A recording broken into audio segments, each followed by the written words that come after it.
what would you be willing to do if you were to guarantee a Super Bowl? I'll tell you this: if I could guarantee a Super Bowl, there's a whole hell of a lot of things that I would do, and there's a whole hell of a lot of people that I could do away with. But I, I will say that no amount of money, I wouldn't trade in any amount of money. I would, whatever it takes.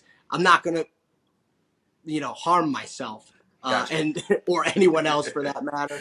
But to me, I mean, this is a not the fun answer that you're looking for. I'll gladly cut off a finger if that's what it A takes. I mean, finger. All a right. All finger right. or a So toe. so so I what are mean, we I'll thinking? go A finger or a toe. pinky? But A pinky? The What's your the least? most non-essential finger you have is your ring finger. Yeah.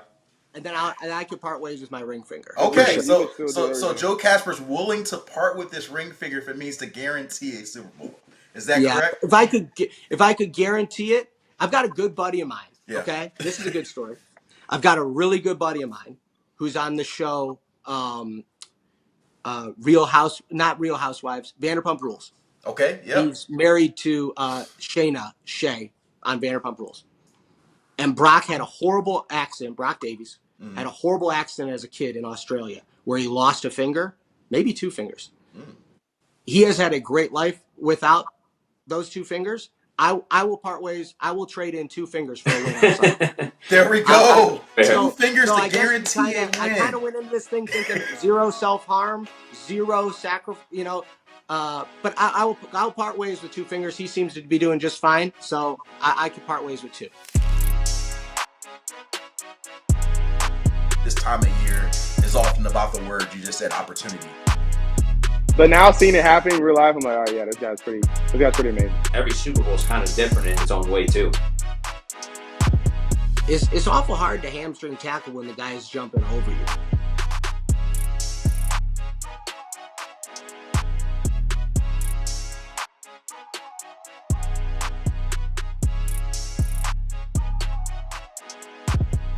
Welcome to another episode of Breaking House Rules. It is Super Bowl time, and I'm pumped to be here. I'm Cam.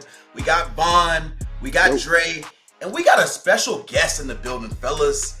I want to welcome a man that I've got to know over the last couple of years. He coached here in Miami, the Dolphins, and now coaches a group of safeties in the midst of a very strong season for the #1 defense in the league, the NFC champion Philadelphia Eagles. Headed to the Super Bowl, welcome Joe Kasper to Breaking What an House intro. Rules. What an intro. Thank you that was an intro. That was a great intro. Thank you for having me, Electric. guys. I'm happy to be here. Welcome to the podcast. I'm glad you're here, man. I'm glad. I am. I really I'm glad am. to be here. I'm hoping to stay within the house rules, though. Whatever you guys say goes. We'll see. That's part of the pie. We're going to see how much we can get you to break. I get it. It's Super Bowl week for you. And so I'm not going to try to get you in trouble. You got a goal to win the Super Bowl. We're going to try to see how close we can get you to those house rules, though. Yeah, as long as I'll keep it between the lines and, not say anything too crazy for you. So there you go. Hell yeah. But obviously Super Bowl is this week, and I'll be down there in New Orleans, and we'll talk a lot game as we get closer. But I think first for our fans at home, like there's a bond here and a big reason why we wanted to bring you on the show, even besides the Super Bowl, is obviously you coached here in Miami, you coach Vaughn. I just want to get you guys just like starting at least in that mindset of when you think about y'all relationship, what starts to come to mind? Yeah, shoot. For me, I mean, I guess I'll go first. Like, I love Jevon as a player, right? I mean, I think that his skills are awesome, of course. But I'm doing this or on this podcast because I really love him as a person. Coaching, is about relationships. I think probably if you had any coach come on here, they would say that. They would emphasize that. At least anyone that's halfway decent. But I think genuinely like building sustainable relationships isn't like easy to do in this profession. Probably more and more difficult the higher and higher you go. Meaning, high school coach, college coach, professional coach, because there's a lot of different things that pull at you. And the stress gets higher, the pressure gets higher. The one thing, for me is that like, I just love how, like, I love the genuine relationship that Jevon and I built, like we just have a good friendship. I feel like whether that be like, talking about anything really, like just a genuine friendship. So, obviously he's a great player, and that makes coaching him a lot of fun. But working day to day is about the relationships, and that's why I was excited to get to do this, because, like, to me, I want to contribute to anything positive in his life. So if he's having a good time doing this podcast, I want to be a part of it too. So, Yeah. and like you said, it was 1 year, but we got pretty close in 1 year. And you get close in the structure of an NFL building. You have the potential to get close with your players, with the other coaches, with staff members, if you take advantage of those opportunities. So I'm thankful that him and I both kind of chose to take advantage of it. Yeah, I 100% agree. I appreciate the kind words, by the way, for building up my character there. But no, yeah, I mean, in a season, you go through, years worth of emotional, stress interactions with an individual, and so going into, some say war, some say battle, every week that presents new challenges. Me and Cass were able to, build our relationship and find ways to communicate, yada yada yada, and build our our foundation for a stable friendship. So. I think him coming on the podcast. He's one of the most intellectual coaches that I've ever had, and just all the way back to him, coaching quarterbacks and trying to give our offensive perspective and how they're trying to attack us, and how that'll just kind of lead to life lessons and whatnot. And so yeah, I mean, I couldn't say more about Cass. He's deserving of going to the Super Bowl for another round. Hopefully all the troubleshoot problems that he faced in the first time around, he'll handle in the second time around and get him the dub. But I'm excited to have him. Hell yeah, hell yeah! Now I love that y'all giving each other love. That's all cute and everything, I Joe, like, I want to start you with this because you obviously left Miami to go back to Philly, leading their safeties group there. And when I watch Philly, you can't help but notice your safeties. Chauncey Gardner-Johnson, Reed Blankenship, the rest of your group, Sidney Brown. But starting with Chauncey Gardner-Johnson and Reed, like from the outside, it seems like personalities couldn't be any more different. They combined for 10 interceptions, but maybe take us into your world. What is it like coaching a personality like Chauncey, also a technician like Reed? Yeah, that's a great question. And just a great topic in general. Those two guys could not be closer as friends. I mean, it's a really good example of what looks like on the surface two very different individuals. They could not be closer. If you were to ask either of them, if you were to ask them on a fun like social media thing, like who's somebody you trust, or who's the person you trust the most in the building, they probably would say each other. One of the reasons why they've had so much great success this year is because they have great rapport with one another. Like Jevon can tell you, working with the safety you work opposite of is so important. And, we talked obviously right away about relationships, but building those relationships with one another on and off of the field is really important. Like from a communication standpoint, just a feel, like a nonverbal communication, an understanding of where one another is at, and how they're going to play certain routes, how they can work off of each other, who's going to take the hard down in a situation, and all those inner workings within the scheme. It's cool to see those two guys work together. It's really, really cool. They come from totally different backgrounds. I mean, they're two totally different people on the surface, but they're very, very close. I'm in a constant text thread with CD and Reed, and it's almost like a daily, hourly dialogue. The only time that phone stops going off is really when those two are together or we're all on the practice field. Constantly, whether it be football stuff, but funny stuff, high school highlights, pictures of kids, pictures of family members, pictures of, just funny stuff. Like it's a constant communication, and those two guys have gotten really, really close, or are really, really close.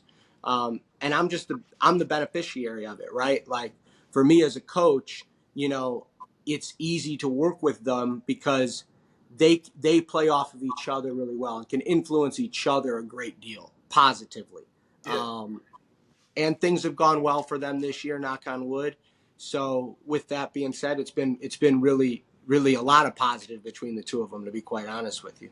Yeah, so like I was saying, Reed and CD have been, two of the most consistent pair of safeties that we've seen in the league this year, and it's it's funny that you say like their relationship and playing with the same person adds a level of rapport and knowledge for what they do and how they do it. I almost think of it as like the more you play with somebody, the more you almost think the same as them, and them being two opposite type of people, their backgrounds completely different. It almost adds to the fact that like that adds to them playing similar or them playing together in a way because they have two different mindsets. Like, CD might be a ball first type of player and Reed might be a help first type of player. But because of that, they know that CD can be aggressive on stuff and Reed can go high and help. You know what I'm saying? Just because I know that the way that the defense works, like I can understand why they would play so well and what they do in the defense. I was watching last game that you guys are playing the Commanders, and there was a couple times where I saw Reed, run down and try to fit the T gap. I'm like, okay, I know what defense they're in. I understand why he's doing that, and then I seen CD do it and how he's playing it, and understanding why he's doing it different just based on how his personality is. So yeah, it makes complete sense. How they're able to play with each other, play off of each other, and know that they can take risk here or take risk there, and still be able to have somebody behind them to be able to take care of anything that might pop out the gate. So yeah, definitely. I think what's cool about them is they kind of can anticipate each other's problems a little bit. Yeah. And better than pretty much anybody else on the planet. You're in a select group yourself of guys that can play this position at a really high level. Like when you can start to anticipate problems and get ahead of those at that position, because that is a last line of defense type position.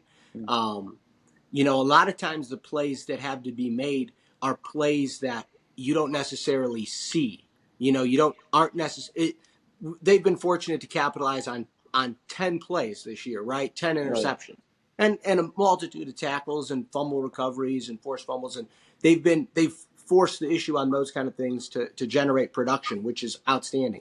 But the position itself, there's a lot of plays that get made that people don't see at home. One, the camera you're out of the shot a lot of the time, right. Just on the TV broadcast. But there's so much interplay that's happening behind the scenes, quite literally behind the scene you're seeing as a fan, that those two guys are accomplishing, oftentimes at extremely high stress communication that is almost entirely nonverbal, based off of just repetitions and playing together and rapport and everything we're talking about. And their ability to get ahead of those problems has been, for me, like as a coach, that's the bulk of what I try and do, is alert them to when those things are going to happen or when those things might come up, so then they can maximize their ability to play off of each other as best they can and get ahead of those things.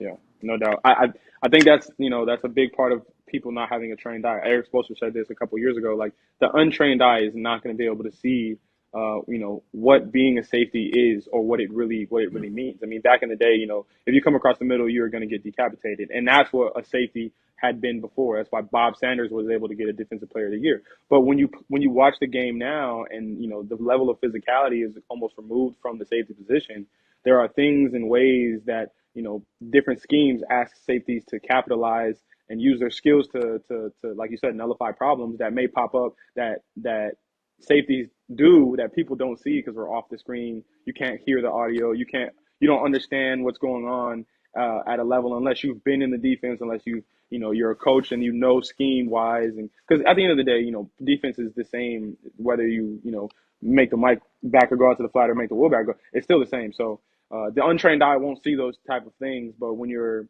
coaching individuals that allow you as a coach to just almost sit back there and they handle it themselves because they have such a good rapport with each other that if one person falls short, the other one is correcting him and vice versa.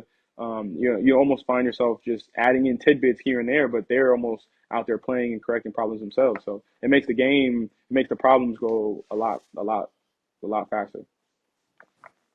Yeah, and it enables us, it enables you as a unit, right, to be able to then, get ahead of. You talk about being able to take chances and create production, Right. and foster defensive explosives. those two being able to do that helps set the stage for that, whether it be for themselves or other players too. It's a position that does a lot to help get others into position as well. Yeah. So that's the other piece to it in terms of being on the same page and working with one another. Yeah. Yeah, something I got to ask you as a Fins fan, right? Obviously, you were here for a year with Miami and Fangio that year as well. What would you say is the biggest difference in your time here with Fangio in Miami versus now in Philly?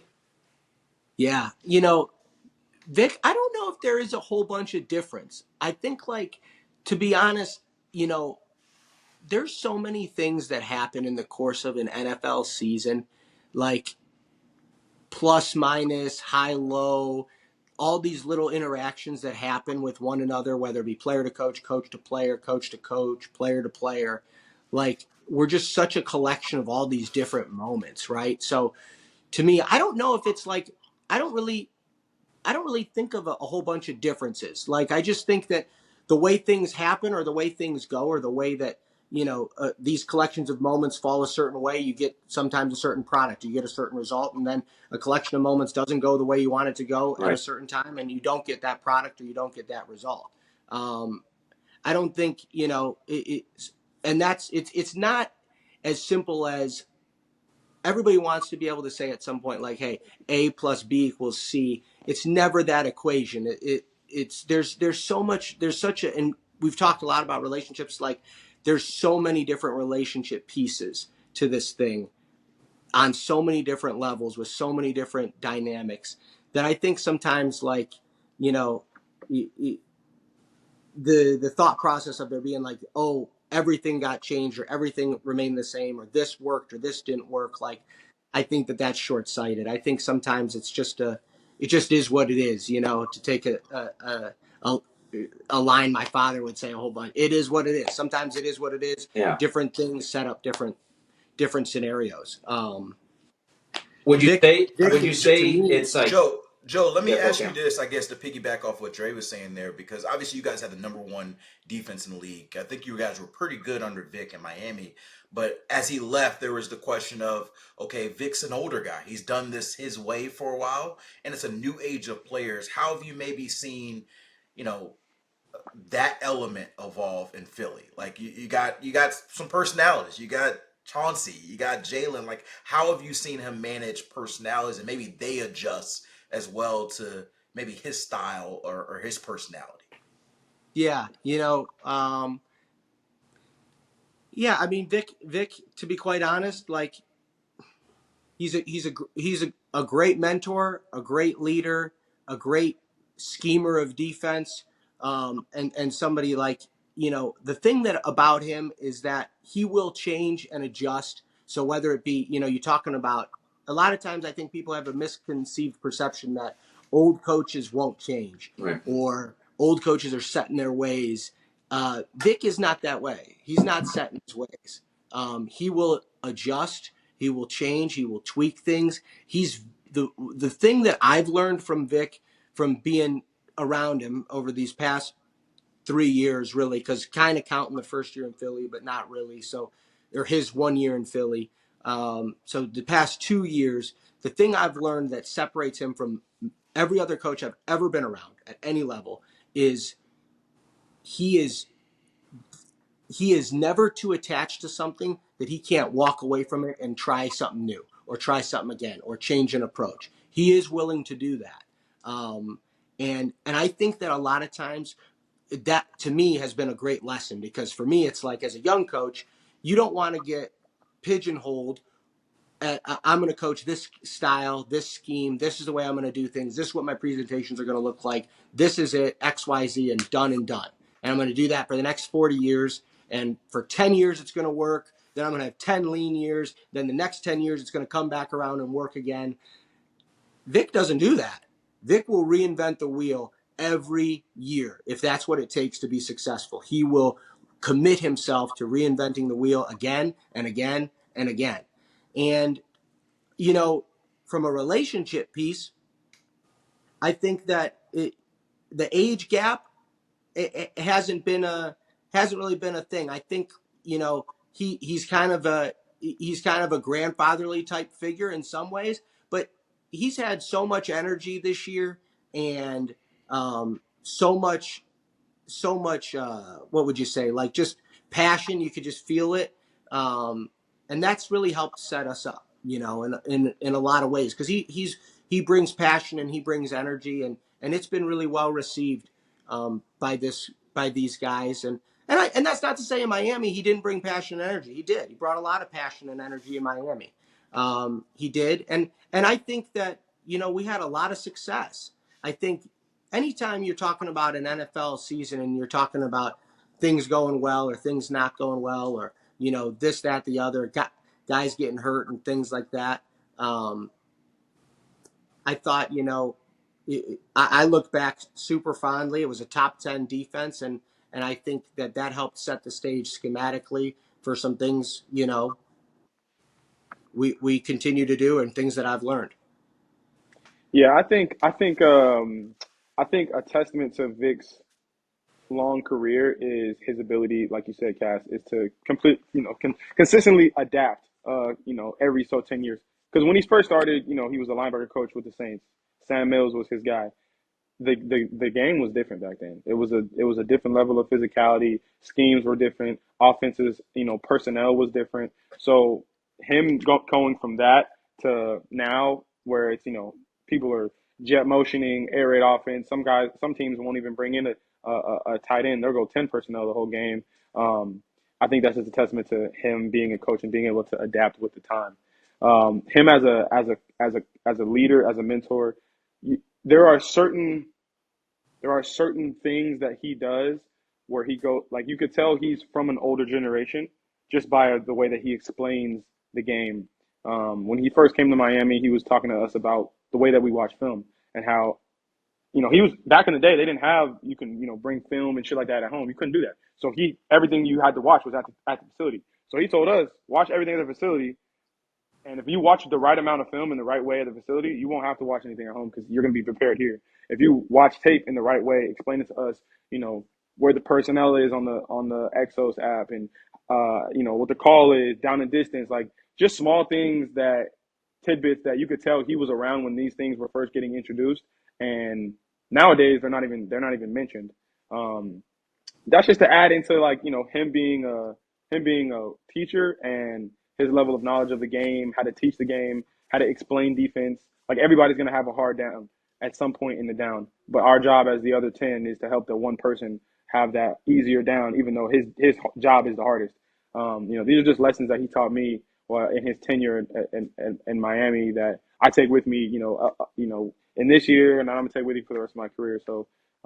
Yeah, one thing Vic knows, man, he knows ball, and he's going to continue to, like you said, reinvent the wheel and continue to elevate because he definitely is a unique football mind for sure.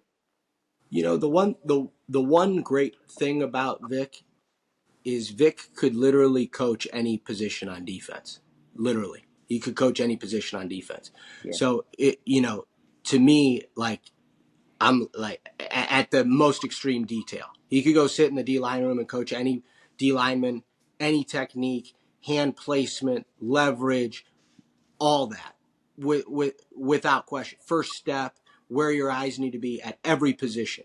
I just have not been around anybody else that could do that. There's a lot of great schemers on offense and defense and guys that have great ideas. And, I'm baffled by his ability all the time to sit there and see him go through a practice and literally be able to, in one breath, correct Joe, they got to do this, this, and this. Yeah. Reed, CD's got to do this, this, and this. And in the next breath, be able to speak just as fluently about Jalen Carter and a D lineman. Yeah. And kind of what I was trying to get at earlier, he can then go build a scheme that accentuates what he's seeing on the tape, and he will change that scheme to be able to accentuate what he's seen on the tape.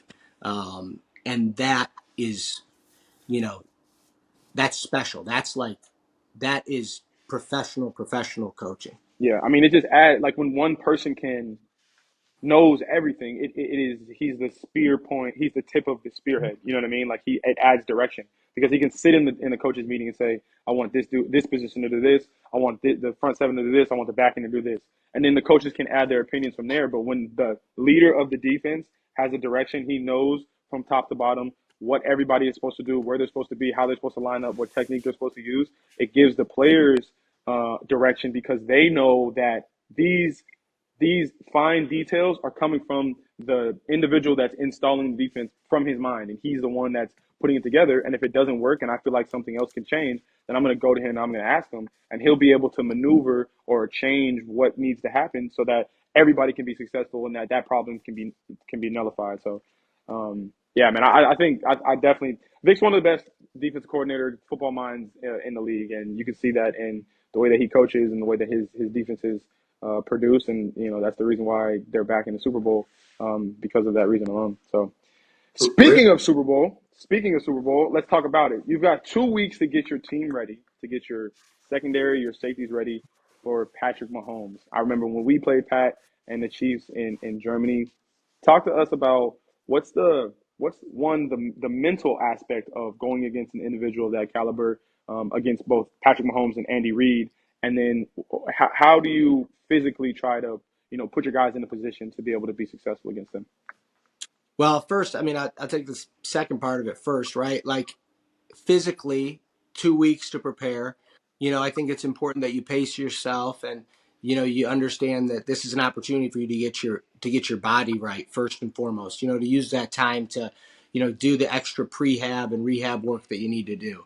And especially in this first week, I think that that's really important to set the foundation for you to be able to go ahead and perform as fast as you can. You want to be playing at your fastest in this game, right? Mm.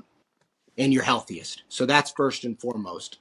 Mentally, I mean, there's nobody in the past, however many odd years since these guys have been on their run of success that's posed more challenges from an offensive standpoint than Coach Reid and Patrick Mahomes. I mean, these two guys are phenomenal at what they do. I mean, there just isn't any weak spots. This guy's an outstanding decision maker. He's got outstanding mobility, incredibly accurate passer. His savvy within the game is second to none, and he's complemented by an amazing play caller and Coach Reid and Coach Nagy, and those guys have done a phenomenal job in accentuating not only his skills but the skills of the receiving crew and run game that's around him. He's outstanding. I mean, there really isn't a false note, and the guys that they've put around him continue to perform and excel at a high level. Travis Kelce's first ballot Hall of Fame tight end from Cleveland, Ohio, right in my backyard where I'm from, played against him in high school. Like, for me, I knew he was a great player in high school. He played quarterback in high school.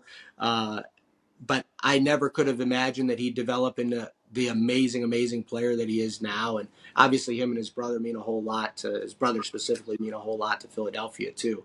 But seeing him develop and grow has been awesome. And those two guys have just about accomplished everything that a quarterback and a tight end duo would want to accomplish in this sport. So anytime you're talking about going up against that kind of a coach, that kind of a quarterback, that kind of a sidekick with the quarterback. Oh, by the way, they also got, DeAndre Hopkins and Hollywood Brown and these phenomenal wideouts to go along with it and a great O-line. Yeah, I mean, it's the Super Bowl, and that's kind of what you expect, right? Like, you're not going to show up in the Super Bowl and be able to play against an easy team. There is an easy team in the NFL, but, you're not going to play against a team that doesn't deserve to be there. So we'll take it day by day from a preparation standpoint, mentally, and we'll bite off as much as we can chew day by day to learn a little bit and get a little bit better and play our game and perfect our techniques the best way that we know how. And like I said, when I talked about Reid and Ceedee is, get them ahead of as many problems as we can. And Jevon, my process of how I want to look at film and convey a message and what kind of tips and clues that we're looking for. And we'll try and, find as many of those little nuggets as we can along the way and take advantage of the time. The one thing I'll say about our team is we work really hard. These guys work really, really hard. And I suppose every team in the NFL would say that, especially with 2 weeks to go to, ahead of the to go to the Super Bowl. But, we put a lot of time in and a lot of work in and mentally and physically, and we'll bank on that to be the winning edge for us.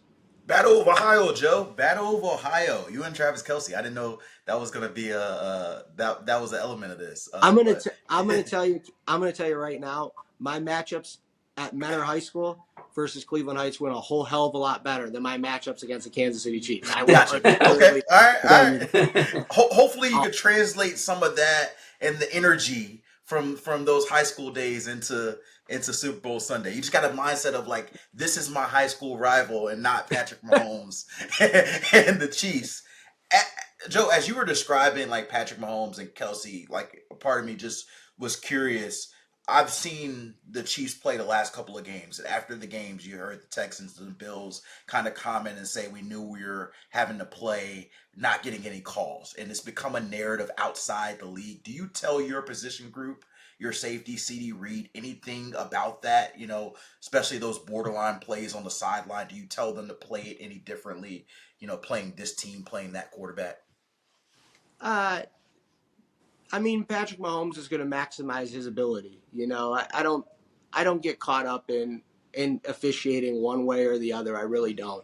I think that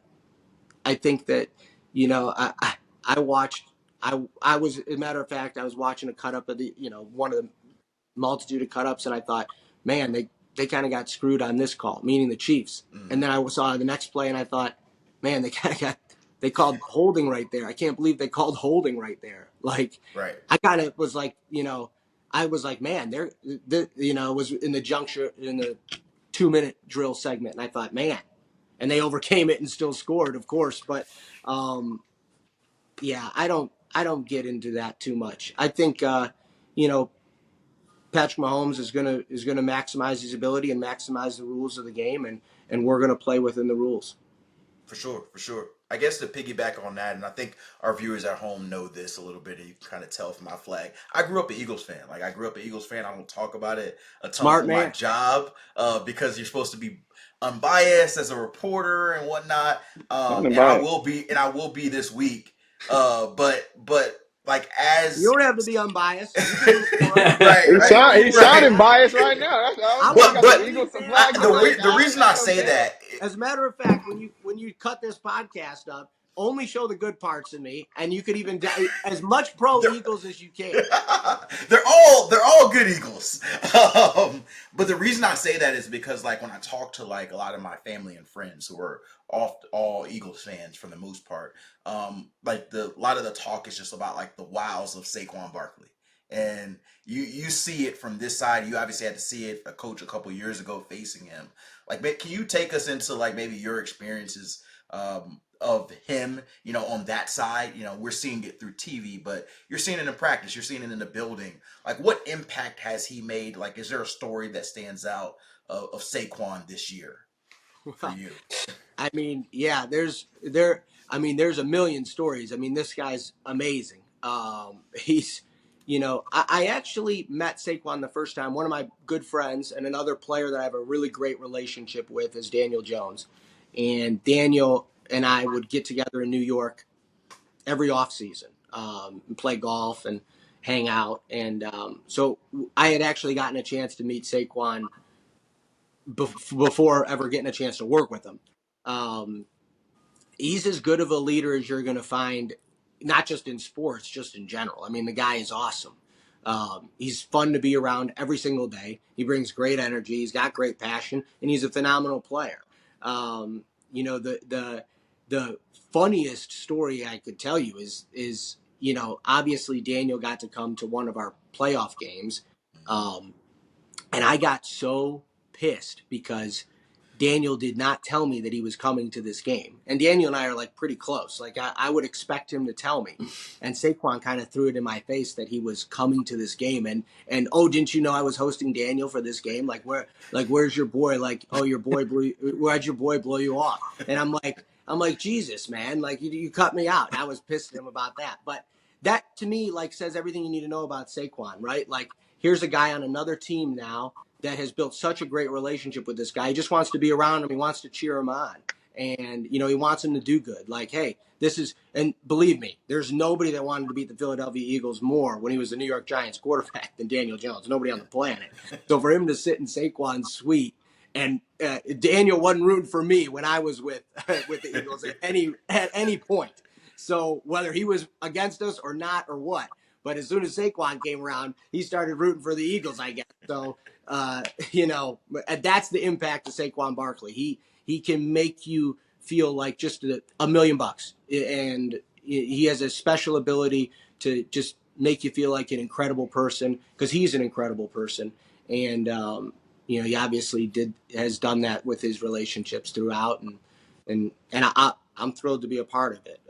Everything you see on the field, I mean, everything from a player standpoint and from a play standpoint goes without being said. I'm glad to play with him as opposed to against him. Had to play against him a whole bunch of times. Yep. Jevon will tell you the guy's not easy to stop. Yeah, and so back to Saquon had when my rookie years we played the Giants. Saquon came through the C gap and he jumped in the air, did a 360. And I was standing right there. There's a clip of this on Twitter. I'm standing right there, and I was like, bro. I kind of threw my hands up. He got tackled immediately, but no one was around him. He just jumped in there and spun. Fast forward to jumped over somebody backwards. I was like, okay, I've seen this before. I know he had it in his bag because when he jumped, his feet were at my head, and I'm like, yo, there's no one around you. But now seeing it happen in real life, I'm like, all right, yeah, this guy's pretty amazing. So I mean, I tell these guys, and Jevon will tell you, I'm always hamstring tackle. It's awful hard to hamstring tackle when the guy's jumping over you, clean over you. Yeah. He comes to the sideline like, Coach, I went for his hamstring. It wasn't there. I'm standing up. I don't really have a great comeback for that. Good luck, buddy. Yeah, that's wild. One thing that we talk a lot about on the pod is kind of the mental component on and off the field, right? You're now on your second Super Bowl. Kind of what did you learn from that first Super Bowl that you're able to apply now in this second time around? Yeah, I mean, going to the Super Bowl is an incredible experience. I mean, it's an incredible experience. It's an incredibly mentally taxing experience.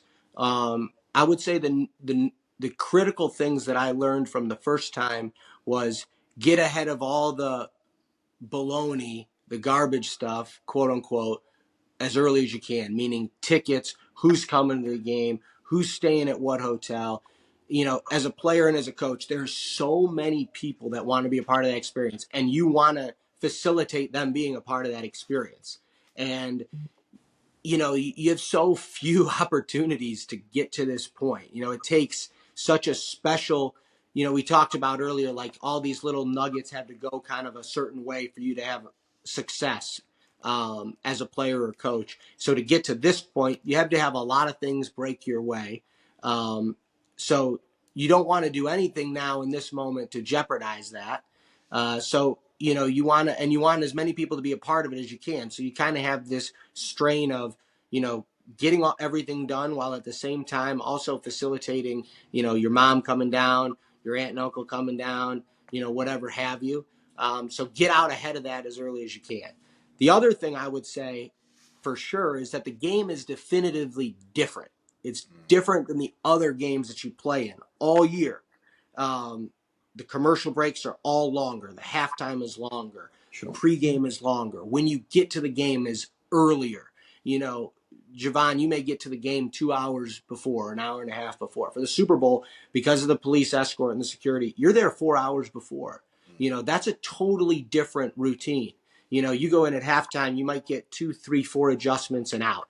Now you're sitting there at halftime for a full 30 minutes, and you think to yourself, well, that's no big deal. I can kind of, it is a big deal. It becomes a big deal. I also think it's tougher to generate, and this is why sometimes in a Super Bowl I think you can see bigger swings because it's tough to generate momentum. You can, you could have a big play, the 2-minute warning hits, and now you're chilling for 5 minutes. That has kind of killed the vibe in the stadium to a degree, which is really unique because you have a split crowd too. So it's not like you're playing at Lincoln Financial and we got an interception, we're going up on offense and the crowd is going crazy ready for this moment.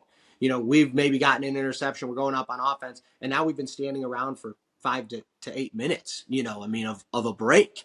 So all those things, having experienced it and thinking to myself going into that, like, whatever, like that's no big deal. Yeah. It is a big deal. So to now have had those experiences, I think that is a great benefit. Yeah, no, I think like the biggest part too is you've done it once already now, right? So now you're looking back at those moments and saying, hey, okay, we did this right the first time, but we also did this incorrect the first time as well. And you kind of just use that. I mean, you look at what the Chiefs are done; they've done it now a couple of years, right? So they're seasoned vets at this compared to other teams or other players that have never experienced that. So it's like coaching. One is like the coaching component of like how do you get these guys mentally prepared, and then also the player component of it is like how I've never done this before, but I don't even know what to expect. So there's like you kind of create this expectation in your head prior if you've never done it before, but if you have done it before, the expectation's kind of already set. But also assuming that every Super Bowl is kind of different in its own way too.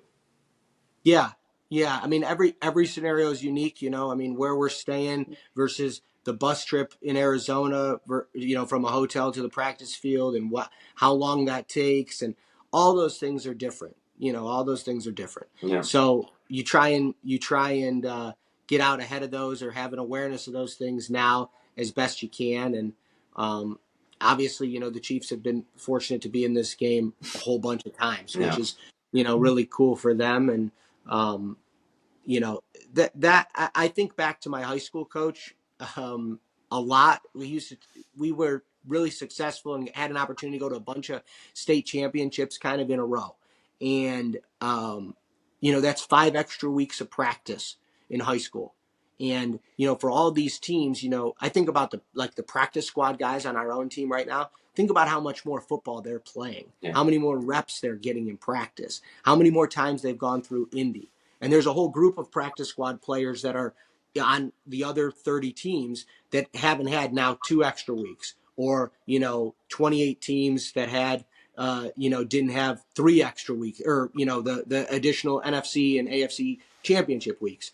So from a development standpoint too, I think, like in the case of Kansas City, it's awesome for them and their players that are a part of their program that they can continue to develop, almost like you would see with a bowl game, where you get a chance to have bowl game practices and things in college. This is a lot of extra football for them. So I think that's a unique advantage for us too. We've gotten a chance to work with Andre Sam as an undrafted rookie free agent for us in Philadelphia as a safety. Great young player. He's positioned himself really well now because he's gotten a whole bunch of extra practice reps. And that's really, really a cool thing for him. Oh yeah. Nice. Cass, I want to switch gears kind of, back to your past and how you got to, the position you were now. In college, you're a pre-law major, trying to be a lawyer. You wanted to take that road. What, kind of take us through your path from, being pre-law to coaching in the NFL. Yeah, I mean, I had no interest at all in being a part of football in any way, shape, or form once I got done with football. I had no interest in it. I played Division III football. I was just a normal football player, just a try-hard guy that, started for a couple years on my college team and played and had a good time. At Baldwin Wallace, which is a great university, and I had a great time there. And I envisioned going to law school and doing my thing as a lawyer. That was kind of my vision. That was my path, right? At some point in there, I got an opportunity to be an intern for the Browns. So my school, BW, our campus butts up against the Cleveland Browns facility. And at some point, because of I was one of the on like the leadership council or whatever, or captain of the Baldwin Wallace football team. One of the there was maybe like 8 off-season captains at the time or something like that. And in this program, you got to take a class at BW. And in that class, somebody from the Browns came and spoke. Well, that somebody turned out to be like Rob Jasinski's special assistant, a guy by the name of Steve Garrett. Okay. So Steve basically followed up with that professor who was, obviously a professor that had kind of like a dual leadership, athletics. He was like a liaison for some teams and things like that. And, he followed up and said, "Hey, is there anybody that would be interested in just a summer internship program with the Browns? Take you through training camp." And the Division III training camp doesn't really start nearly as early as most college teams. So with that, you could kind of be a part of most of training camp. So I took advantage of this internship, and upon the internship's end, Coach Chud asked if I would come back at the end of once my season was done and hang around and just hang around. So I did that, and I ended up hanging around for two more years after that, which was cool. Obviously, Coach Pettin came in, and I kind of had this role where I was a catch-all. I worked with Wilbert Montgomery, our running backs coach at the time. And Wilbert's a great mentor to me. His son is a great coach in Minnesota. He's a great family. Wilbert's, like Cam could probably tell you as an Eagles fan, maybe I think the second or third all-time leading rusher in Eagles history. He's a great, great player, and was a great coach. And was a great running back coach. And, at some point or another, like everything else, that gang kind of gets broken up. And I thought, well, I'm still going to go to law school. I'm 22 years old at the time, 23 years old. So I'm still going to go to law school. Well, I was taking actual pre-law, like prep courses, basically just trying to get back into a classroom after kind of being off, taking a year, doing this internship, whatever. Right. And I decide like, hey, I'm going to coach high school football at my alma mater, which is a genuinely a really good program in Ohio, Mentor High School. And I took this internship, after I wrapped up that internship and wrapped up that Browns experience, I became a kind of like a discipline coordinator at the high school, which is a glorified substitute teacher that kind of, triages discipline issues within the school, whether it be showing up late or whatever have you. And kind of get ahead of stuff for some of the principals and things. So I did that, and I coached high school football. And in the mix of coaching high school football, I got an opportunity to go to John Carroll University. Well, John Carroll is Cam may know this. I don't, Yeah, Jevon, you may not know this. Telesco, Ziegler. This is like it's just a long list of NFL GMs and head coaches and players have played there, right? Yeah, It's like a yeah. pipeline. Played there, coached there. Yeah. Chris Shula. When I played at Baldwin Wallace, we played against John Carroll. Chris Shula, who was the DC for the Rams, was the DC that was the DC of John Carroll. Don Shula went to Carroll, I believe, as well, right? Right. Yeah. After Chris Shula left, Brandon Staley came in and became the defensive coordinator. And Dave Ragone at one point was the offensive coordinator. So you're talking about like a whole bunch of really good.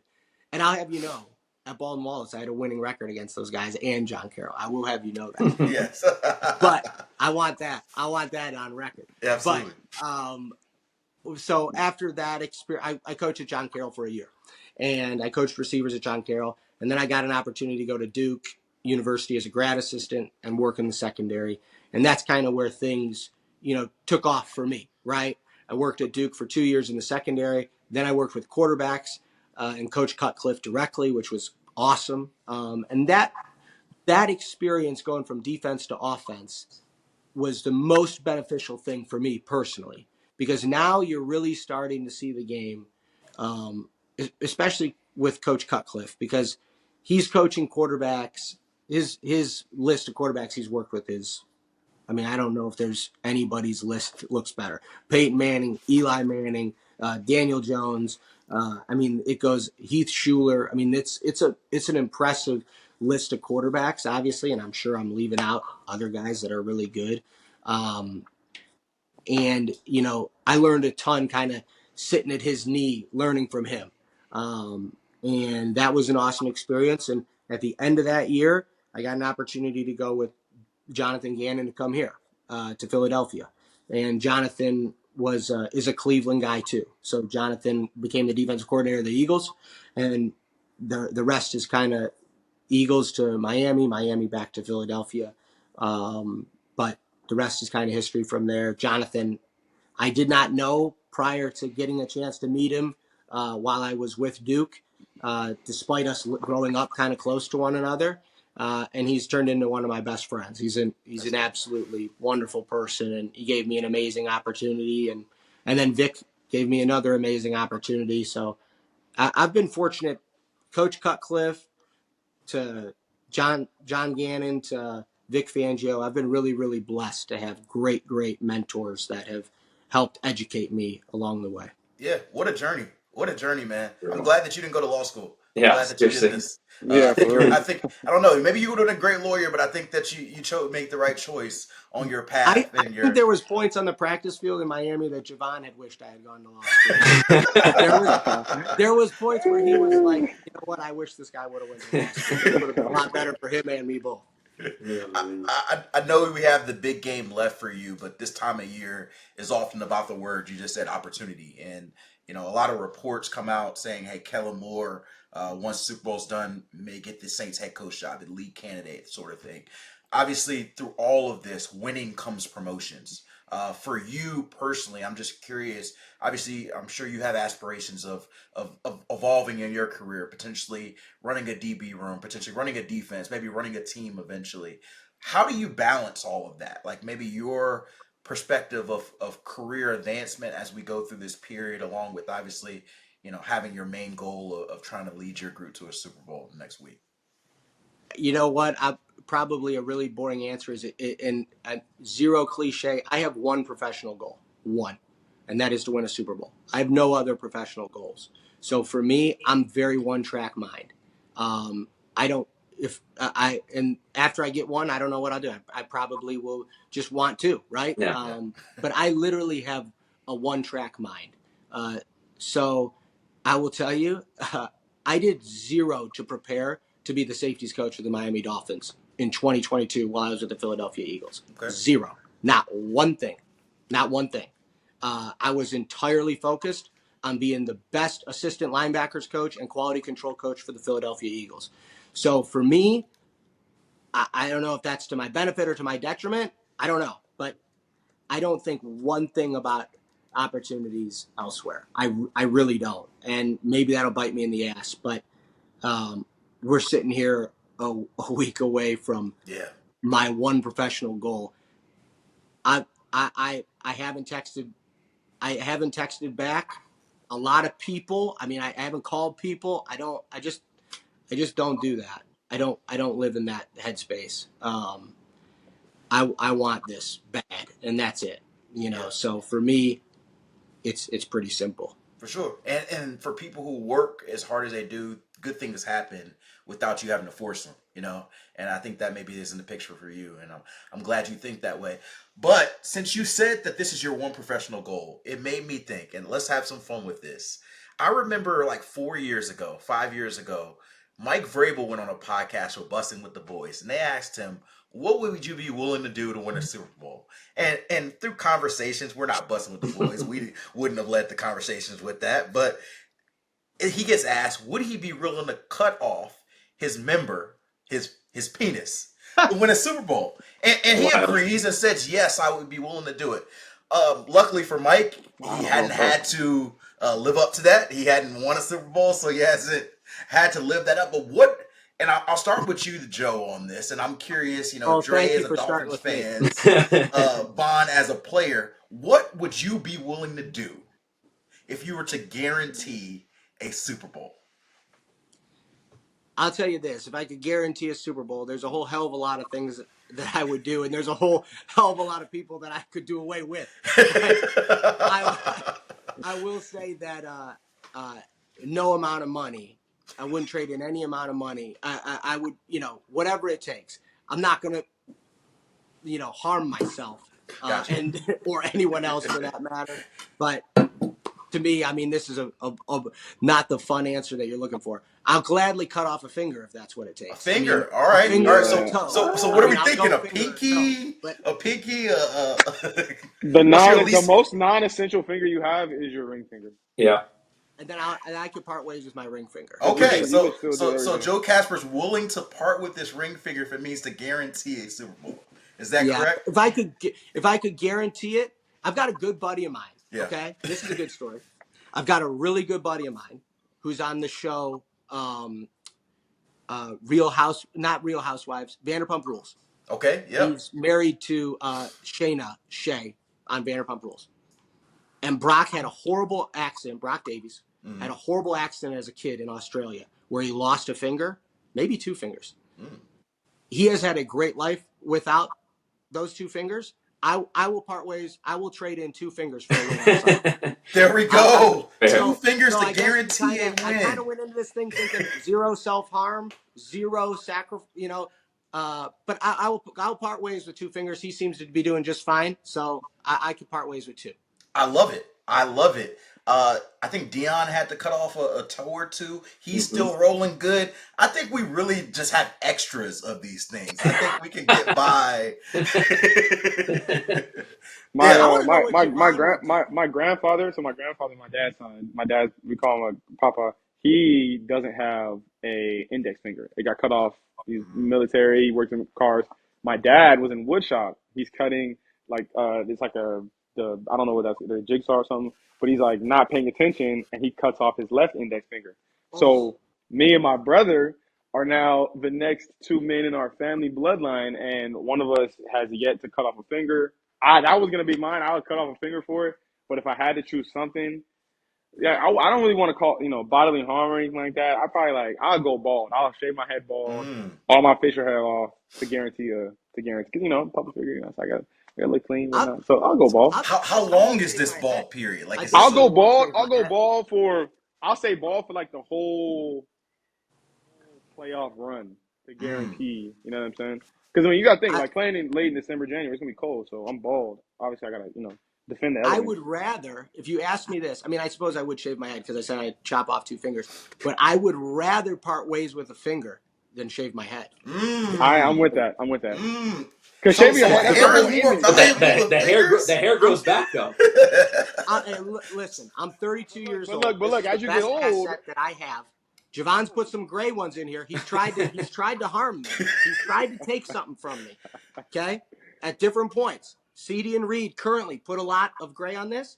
I would rather lose the pinky than shave, especially in the Super Bowl. It's the most watched game. I mean, I guess if I shaved it after, I could deal with that. But I don't. Can you imagine being bald? Like they cut to you, national television. This is the most watched televised sport event, and it's you bald, just like a Lego with no horrific. cap on. Yeah. That's horrific. That's like, you talk about things to be mentally prepared for, like that question. Like, I could not mentally cope with that. You would never live that down. That would be a meme forever on social media. Yeah, that would suck. What you got, Dre? What would you be? I'm cool with the finger. I mean, honestly, I probably would rather shave my head than cut off my fingers because I'm just thinking about my golf swing and how much I would struggle already with less fingers. But oh yeah, true. Yeah, but I guess to choose something different, I was kind of thinking about it. I think I'd walk around town like for a day, just butt ass naked, for in exchange for a Super Bowl. Like if I had to do something extreme, I think that's a fair trade. Yeah, I think on Bourbon Street that wouldn't even be that extreme. I'd walk right by and no one even notice. Yeah, they'd probably be like, this is just typical. Yeah. Typical. But that's nice. I'm trying to think, what are things that I truly enjoy that it would be difficult for me to part with? And I think I've already seen an Eagles Super Bowl, but the first one, even though it was great, I want this second one as well for you guys. I would probably guarantee, so I enjoy, chill out, Vaughn. I enjoy eating protein, beef, chicken, fish. So I guess meat would be the phrase there.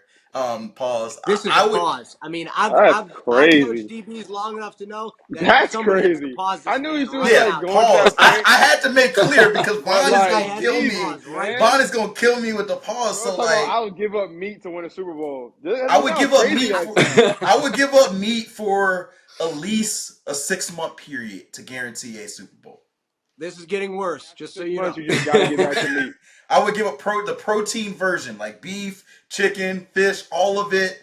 You And I could have just probably said I would would give go up. vegetarian. I'll go vegetarian. Yeah, I would go vegetarian. I would go vegetarian for 6 months, and I would give up alcohol too. I enjoy a drink to relax. I would give up alcohol and go vegetarian for 6 months to guarantee a Super Bowl for my The favorite Dalai team or Lama. The championship. Dalai Lama. Yeah. That's I feel valid. like there's way more wild things people would do than Yeah, this. like, yeah. I've heard some crazy things amongst Finns fans about what they would do for a Super Bowl. Yeah. Facts. Well, y'all go in the comments. Tell us what y'all would be willing to give up or be without for a championship for your favorite team. Thanks.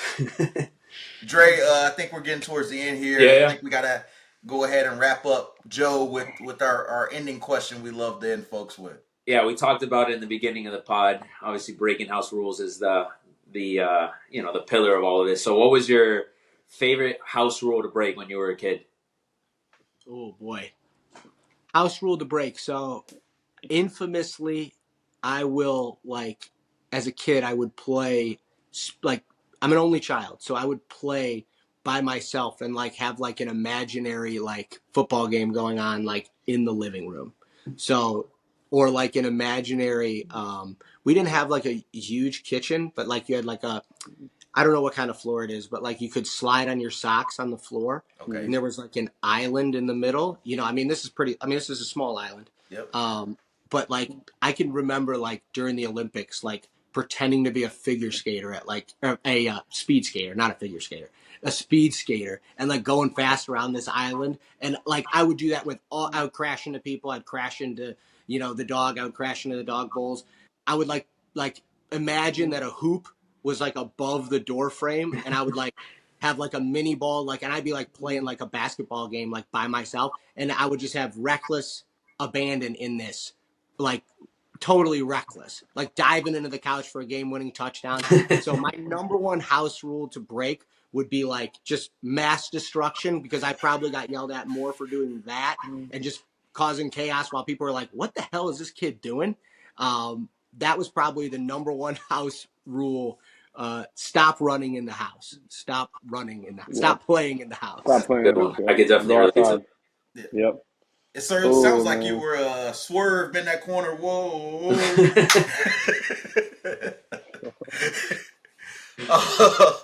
Now that's a great house rule to break. And Joe, we thank you so much for spending some time with us ahead of Super Bowl week. We learned so much about you, and we hope that you can win this Super Bowl without having to cut off 2 fingers. Even though Ideally. we did learn that. So great vibes. Good luck to you and the Eagles this weekend, and hope your group can have a great day against those Chiefs. Thank you very much for having me. I'm glad I got a chance to come on and have some fun. So I appreciate it, and good to catch up with you guys. Yes, Yes, sir. sir. No problem. Go. Appreciate it.